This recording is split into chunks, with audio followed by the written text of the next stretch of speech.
Kwa jina naitwa Jacqueline Eliabi, nasoma darasa la 5 katika shule ya msingi Manyinga.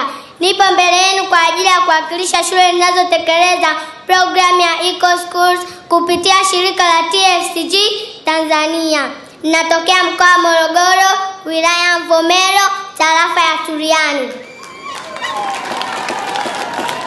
Nipo mbele yenu kwa ajili ya kuelezea nishati safi ya kupikia katika swala zima la utunzaji wa misitu. Kwanza nitaanza kutoa maana ya nishati safi ya kupikia. Nishati safi ya kupikia ni nishati yenye viwango vya chini sana vya uzalishaji wa uchafuzi unapochomwa. Mfano, gesi asilia, nishati ya jua, nishati ya upepo, nishati ya umeme, LPG, yani inamaanisha liquid petroleum gas na kadhalika.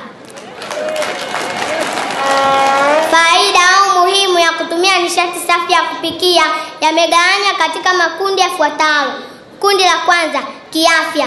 Nishati safi ya kupikia hupunguza magonjwa ya mfumo wa upumuaji. Matumizi ya kuni na mkaa kwa muda mrefu huathiri mfumo wa upumuaji, hivyo huzalisha hewa ya carbon ambayo hewa ya carbon si rafiki wa binadamu. Kundi la pili, kimazingira. Kwanza, nishati safi ni rafiki wa mazingira kwa sababu haizalishi hewa chafu.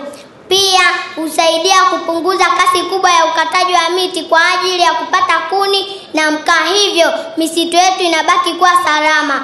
Kundi la tatu, kiuchumi. Ingawaje gharama za awali si rafiki, lakini matumizi yake ni ya muda mrefu. Kwa maana hiyo sasa huokoa pesa na muda. Pia nishati safi huzalisha ajira. Kundi la 4, kijamii. Kuboresha maisha ya kila siku, yani jamii badala ya kwenda porini kukata miti kubeba mizigo ya kuni na mkaa, wanaachana na kadhia hiyo na afya zao zinaboreshwa kwa kutumia nishati safi ya kupikia, ambayo nishati safi ya kupikia ni gesi, pia isiyozalisha moshi, yani inamaanisha uchafu.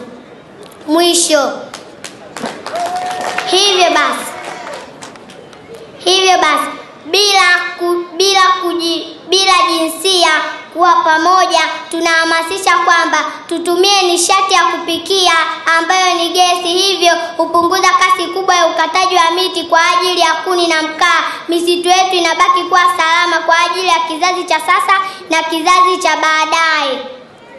Pia tuwe mabalozi katika kuunga mkono kampeni ya Rais wetu wa Jamhuri ya Muungano wa Tanzania, Rais wetu mpendwa Dr. Samia Suluhu Hassan, ambaye ni kinara mkubwa wa kuhamasisha kwamba tutumie nishati safi ya kupikia ili kasi kubwa ya kukata miti kwa ajili ya kuni na mkaa utoweka, hivyo misitu yetu inabaki kuwa salama.